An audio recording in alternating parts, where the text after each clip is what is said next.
விருதுநகர் மாவட்டம் கிருஷ்ணன் கோவிலில் கல்வி பணியில் கடந்த 34 ஆண்டுகளாக சிறப்பாக சேவையாற்றி வரும் பிபிஎம்எம் கல்வி நிறுவனங்கள், கலை மற்றும் அறிவியல் கல்லூரி, பொறியியல் கல்லூரி, நர்சிங் கல்லூரி, கல்வியியல் கல்லூரி உள்ளிட்ட பல்வேறு கல்வி நிறுவனங்கள் ஒரே வளாகத்தில்.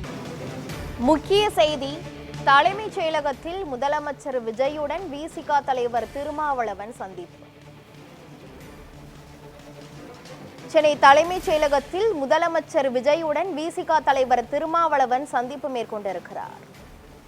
இதுகுறித்த மேலும் விவரங்களை வழங்குவதற்காக நமது செய்தியாளர் லக்ஷ்மணன் இணைப்பில் உள்ளார். லக்ஷ்மணன், சென்னை தலைமைச் செயலகத்தில் முதலமைச்சர் விஜயுடன் விசிக தலைவர் திருமாவளவன் சந்திப்பு மேற்கொண்டிருக்கிறார். இந்த சந்திப்பில் என்னென்ன விவாதிக்கப்பட்டது? விரிவான விவரங்கள் என்ன, சொல்லுங்க.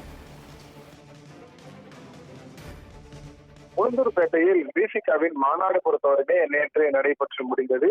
இந்த மாநாட்டில் பார்த்தோம் என்றால் கட்சியின் வளர்ச்சி பணிகள் குறித்தும், விடுதலை சிறுத்தைகள் கட்சி பொறுத்தவரையுமே கட்சி தொடக்கத்திலிருந்து தற்பொழுது வரை எந்த அளவுக்கு வளர்ச்சி பெற்றுள்ளது என்பது குறித்து விசிக தலைவர் திருமாவளவன் நேற்று மேடையில் பேசியிருந்தார். அப்போது அரசியல் கருத்துக்கள் குறித்து பல்வேறு கருத்துக்களை பேசியிருந்த திருமாவளவன் தொடர்ந்து தமிழக வெற்றி கழகத்துடன் இணைந்து பயணிப்போம் என்ற ஒரு கருத்தையும் தெரிவித்திருந்தார். ஏனென்றால் கடந்த 4 மாதங்களுக்கு மேலாக தமிழக வெற்றி கழகத்தில் இணைந்து தொடர்ந்து கட்சி பணிகளை மேற்கொள்ளப்பட்டு வரக்கூடிய நிலையில் அடுத்து வரக்கூடிய சட்டமன்ற தேர்தல், நாடாளுமன்ற தேர்தல், உள்ளாட்சி தேர்தல் உள்ளிட்ட அனைத்து தேர்தல்களையுமே விசிக தமிழக கழகத்துடன் தொடர்ந்து இணைந்து நடைபெறும் என அறிவிப்பு ஒன்றை வெளியிட்டிருந்தார். அதனைத் தொடர்ந்து முதலமைச்சரை சந்தித்து வாழ்த்து தெரிவித்திருந்தார். ஏனென்றால் நேற்று விசிக தலைவர் திருமாவளவன் பிறந்த நாளை முன்னிட்டு பல்வேறு கட்சி தலைவர்கள் தொடர்ந்து அவருக்கு சமூக வலைதளங்கள் மூலமாகவும் நேரடியாகவும் வாழ்த்துக்களையும் தெரிவித்து வந்தனர்.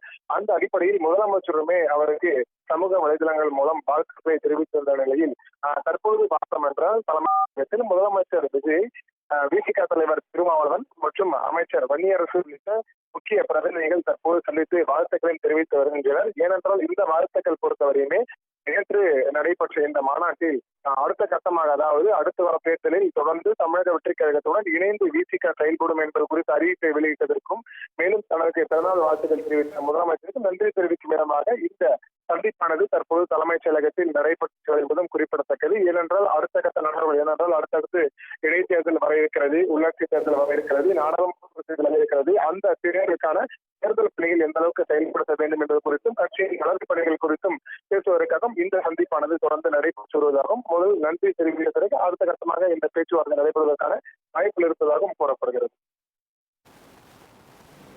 விரிவான விவரங்களை வழங்கியதற்கு நன்றி லட்சுமணன்.